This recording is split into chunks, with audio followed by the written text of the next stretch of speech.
is the 1st of August, and we're in Royston, Georgia, at Public Library.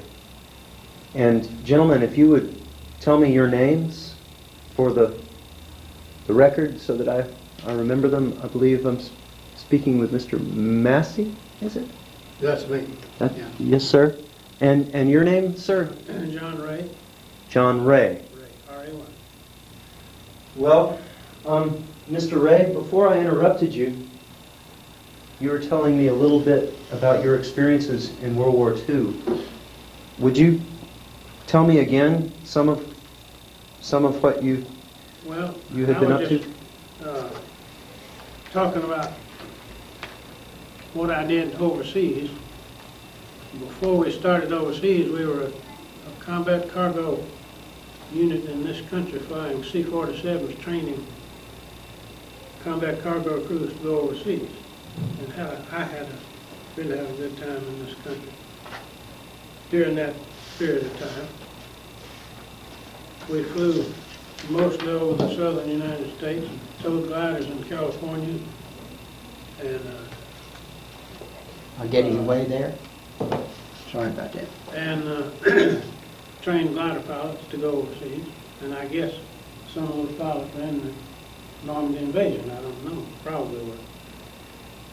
And then we trained some paratroopers in the 82nd Division in North Carolina back in, I guess, 93, or 43, rather. And then we started to go overseas. And flew our C-47s from Newfoundland to the Azores, Marrakech, Algiers, Cairo, Persia at that time, which is, I guess, Iran now, or Saudi Arabia, I'm not sure which. And then on to Karachi, India, and all of it was India at that time. There wasn't several different countries like it is now. Then to Agra, where the Taj Mahal was, and we were able to stop and see that, which was extremely interesting. Went on to our base at Sylhet, India, and right after we got there, most of the planes were sent to China to ferry Chinese troops or carry Chinese troops from Chongqing to Kunming and then on down to southwestern China to help keep the Chinese from, or the Japanese from invading China at that time. Made several flights there. Some of the most beautiful country I ever flew over was in China. Hilly mountains, beautiful country. Then we went back to India and flew British supplies to British troops in Burma from bases in India. And one time we were going, most of the time, at least in the early part of that year, we flew supplies in and dropped them. The crew chief and I, along with a couple of usually West Africans, we pulled the stuff back to the back of the airplane and then on the pilot's signal from the cockpit, dump it out. And one time we were flying over what they call the Tidham Road, which was a road that just wound back and forth, S back and forth up the ridge of the mountain. And as we would drop stuff out and then fly around the traffic pattern and come back and drop again, we had to pass over Japanese installations. And all they did was look up and watch us. Never shot at us because they wanted to fight over the supplies that we were dropping after we got through with the drop. And we were low enough we could see them very well in the count. And finally we got so that we landed in Burma and unloaded the supplies. And the only time I ever was in any danger from the enemy that I ever heard of. We were dropping one day across the Irrawaddy River, and we would fly over the drop zone and drop. And crew chief and I were standing in the door, and we would come around in a traffic pattern, and as we got close to the drop zone, the pilots would lower the flaps so that our tail would be up to miss the funnels and so on as we flew, as we dropped them out. We heard a cracking noise. And when he looked at me and said, I'm going to have to check my flaps when we get back to the base. Sounds like something wrong with them. That cracking sounds like my flaps. So then we kept on flying around, finished dropping, and headed back to the base in India. And the pilot switched to the auxiliary gas tanks, and we found out what the cracking noise was. We had a gasoline line that had been punctured by the bullets from the cracking noise. Machine gun probably, suppose. But nothing happened. We got home all right.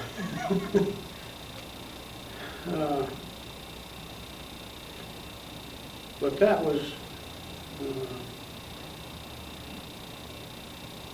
basically the mission that the troop for the combat cargo outfit had in India and China was either hauling troops or supplies, and in India it was hauling British supplies to British troops. What years were you there? In 1944 and 5. Went over in, I guess, in July of 44 and left in August of 45. And had an interesting time going over. Flew across North Africa and saw all the debris from the North African campaign that was left in the desert. Trucks, and tanks, planes. And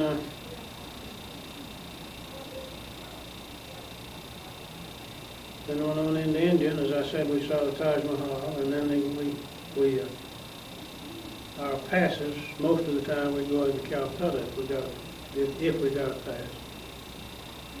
Calcutta was an interesting city, supposedly at that time the biggest city in the British Empire.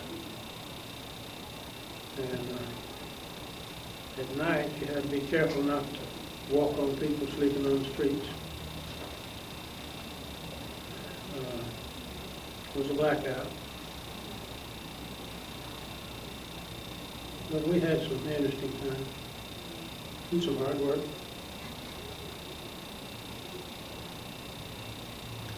And got some, I guess, rewards, awards. Every so many trips you get, every so many missions, and we flew sometimes 4 or 5 missions a day.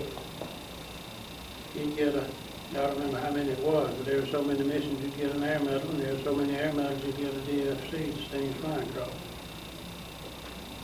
So we were fairly well decorated when we got it. And when I came home, I got on a ship in Calcutta. 62 days later, I arrived at the Los Angeles port. And then had to ride a troop train all the way across the United States. That was the only troop train trip I really enjoyed. We could get out when it stopped once in a while. Yeah. Walk around. Before then, you couldn't do that. Where were you when the war began? How old were you in 41? Well, I was 23, I guess, in 42. Here in Royston. Have you always lived in Royston, apart from? In fact, I am one of the few people in town, I guess, as old as I am, that lived in the house they were born in. Do you have brothers and sisters, No, other I'm family? a child and have no children.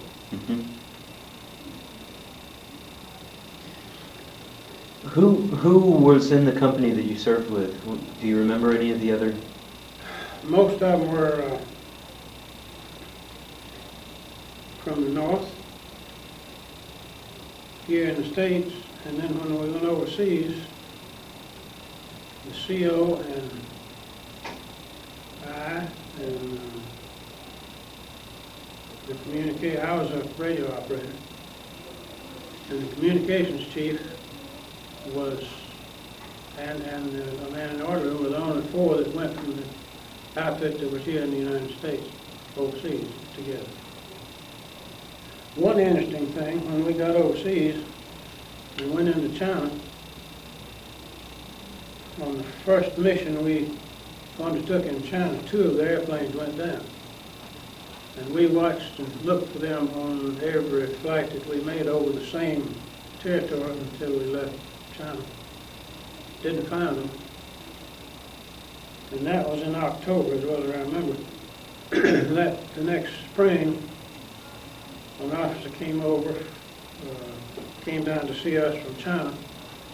He had been assigned to the area where we had flown as search and rescue officer and had just got there a month or two before that.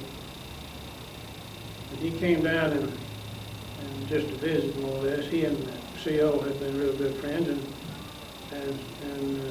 some of the enlisted men had known him too real well.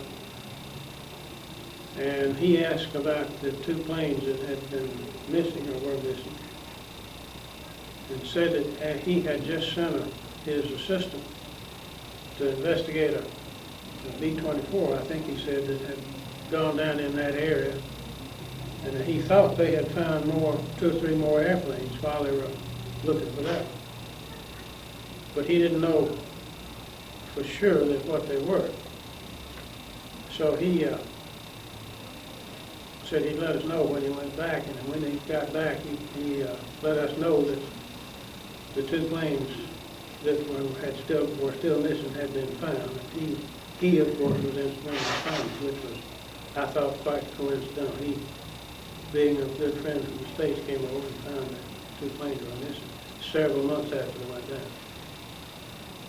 And at that time, they told us that the American crew had been taken off the planes and buried, and the 50 Chinese troops that were on the planes had just been left in the airplane.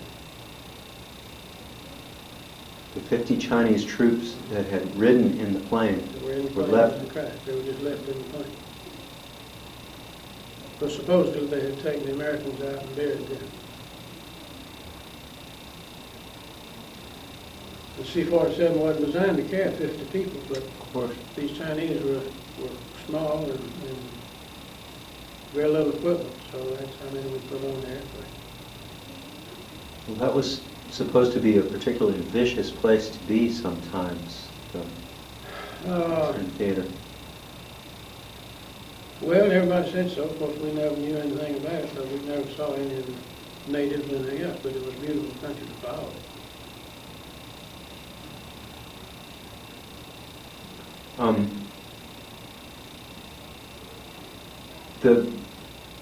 Did you see many of the Japanese forces in Burma, China area? The only ones we saw, the only ones that I saw were the ones that we flew over when we were dropping on the mountain there.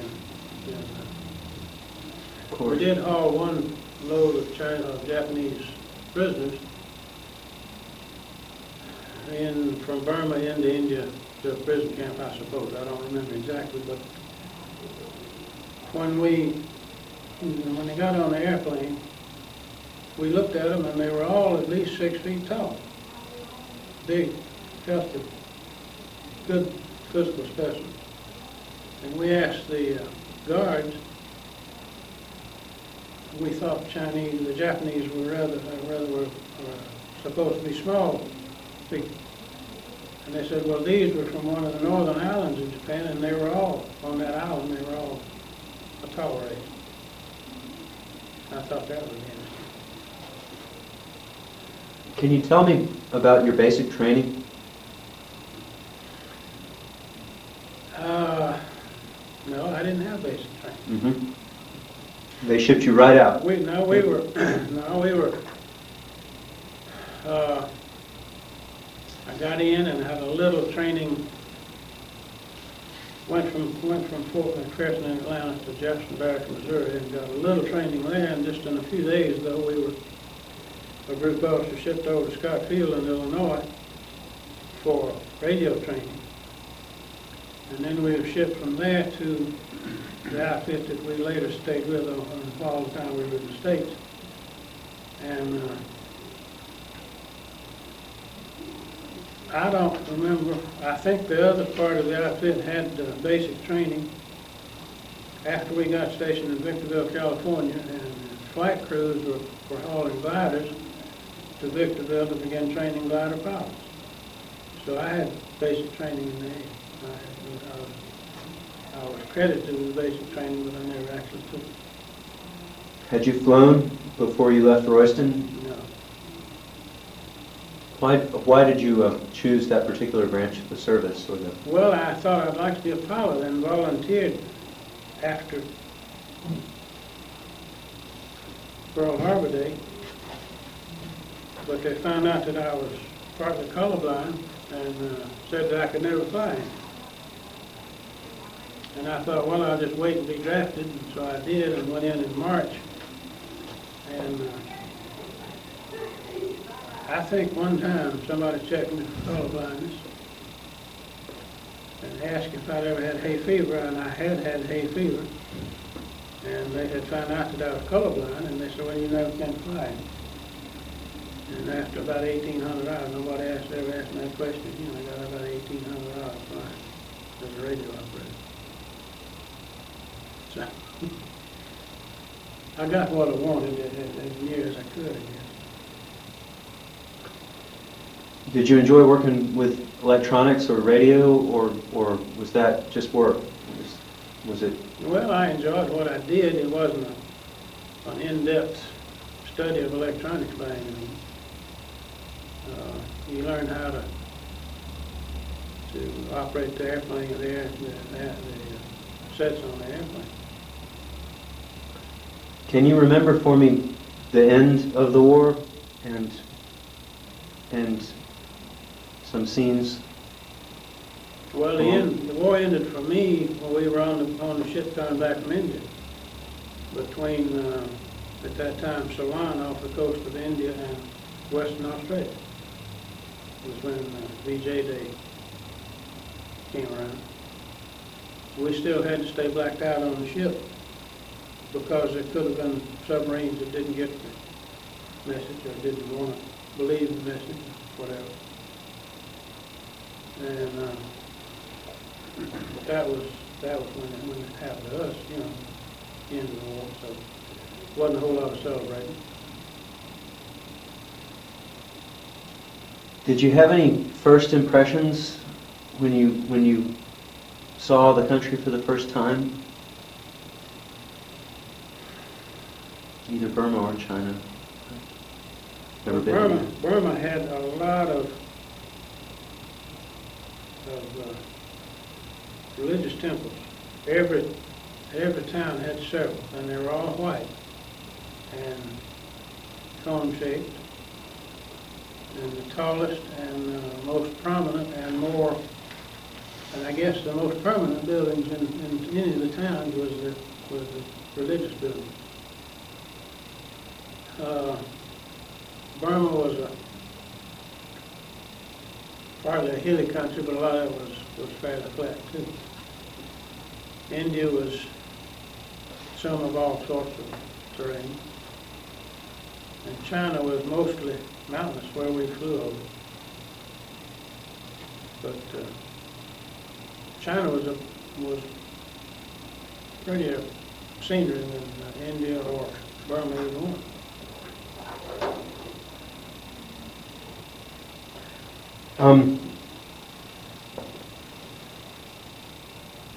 Do you remember certain personalities from that era, either in entertainment or in the command?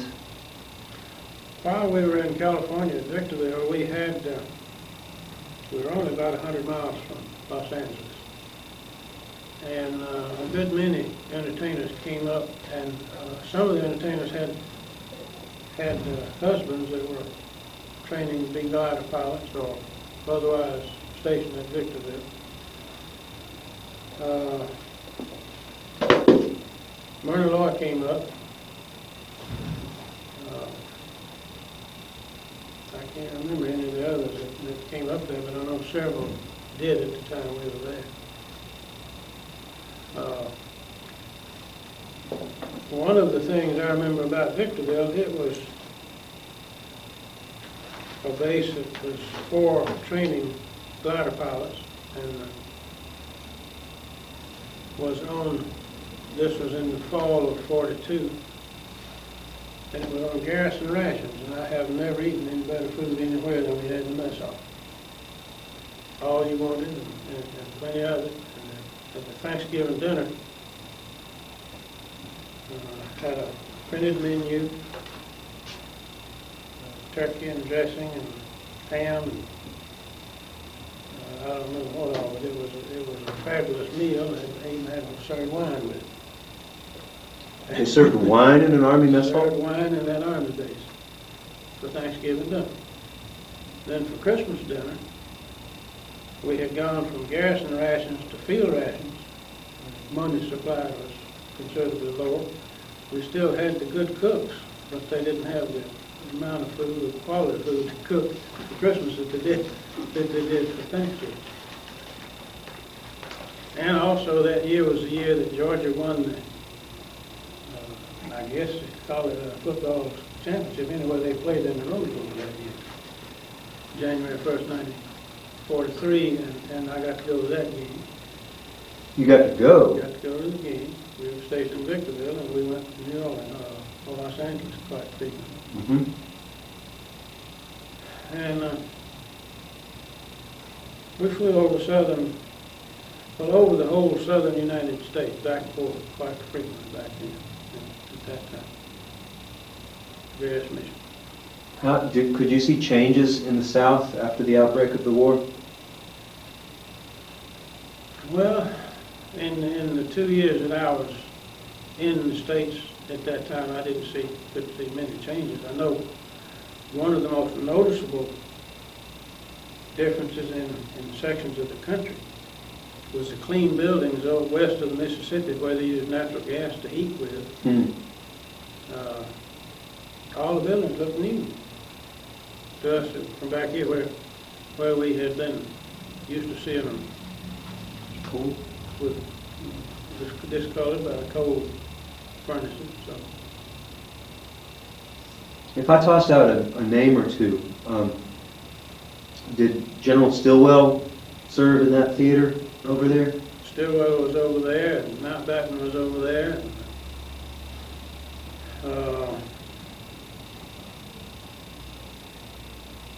I don't remember the other, but I know those two. Mountbatten was the British commander, and Stilwell was, I guess, an American on attached duty with the Chinese. I don't know. Pretty sure.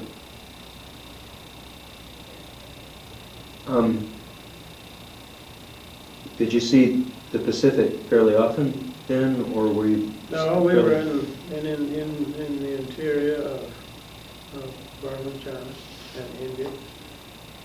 We flew across the Atlantic and then on saw the Pacific, or the Indian Ocean, I guess, maybe once, down on the southern coast of Burma, and down to Rangoon once or twice.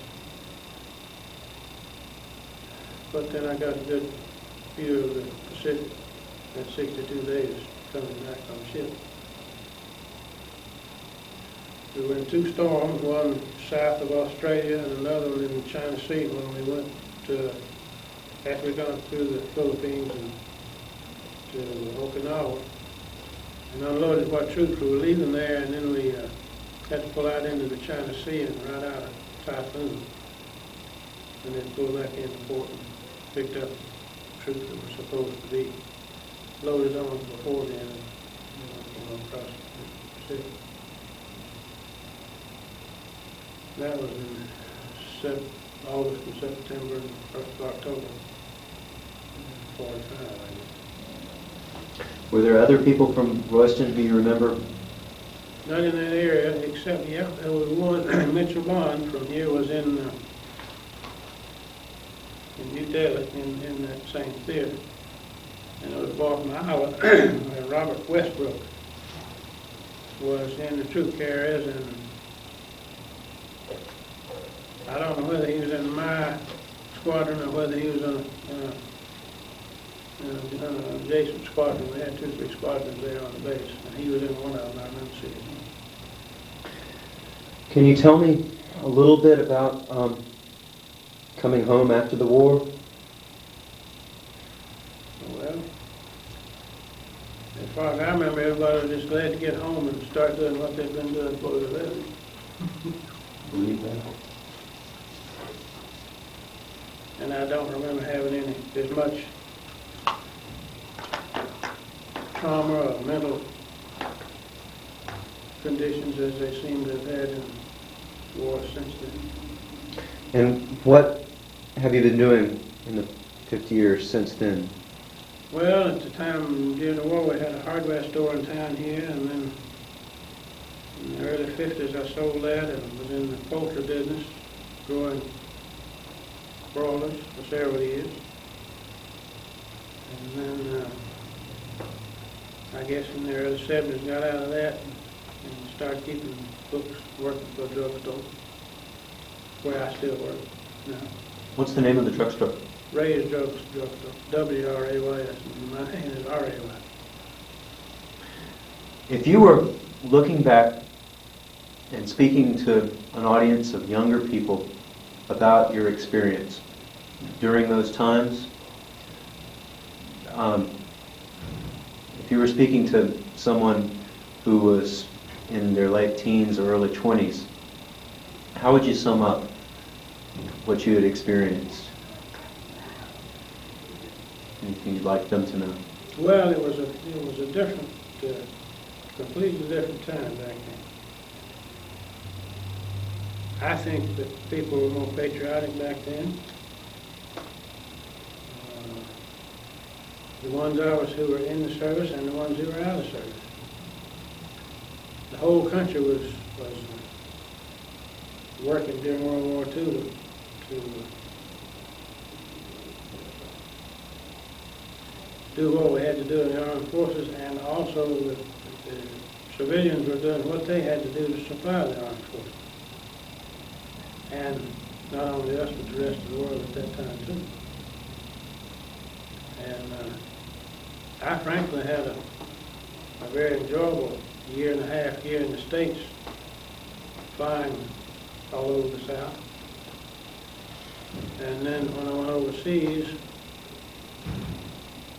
I don't know, the Air Corps, I guess, had a better setup than any of the infantry or anybody like that. Maybe it's no better than the Navy had, but we always had a place to sleep and mess hall, food to eat, so on. And I understand a lot of the infantry and some didn't have that all the time.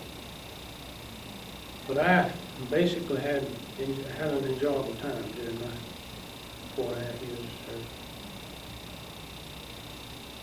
service. Three and a half. Is there anything you'd care to add or care for people to know? Well, the people in Australia, I was only there for probably 24 hours. But they were very friendly and knew more about our country than I think any American knows about Australia today.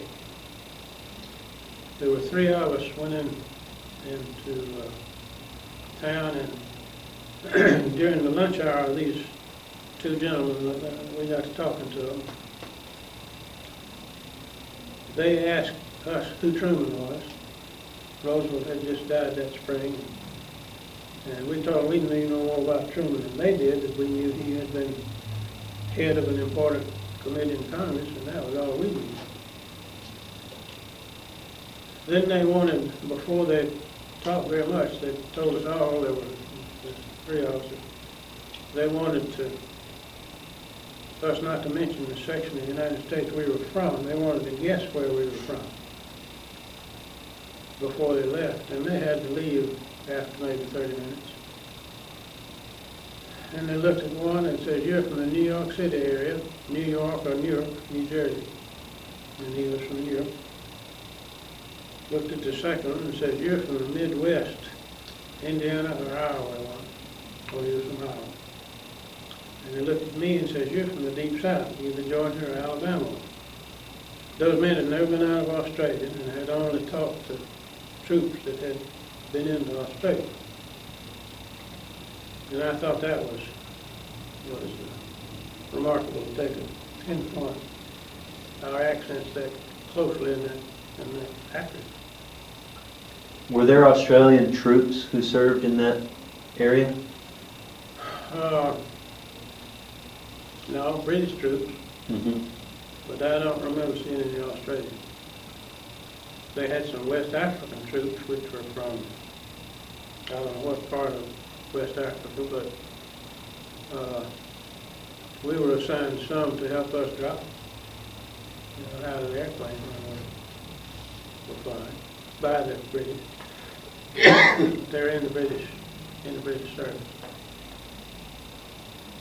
Well, I'm very grateful you came in to speak today. Again, is there anything you can... Nothing else that I think of. Well, feel free to chip in some more in a little bit.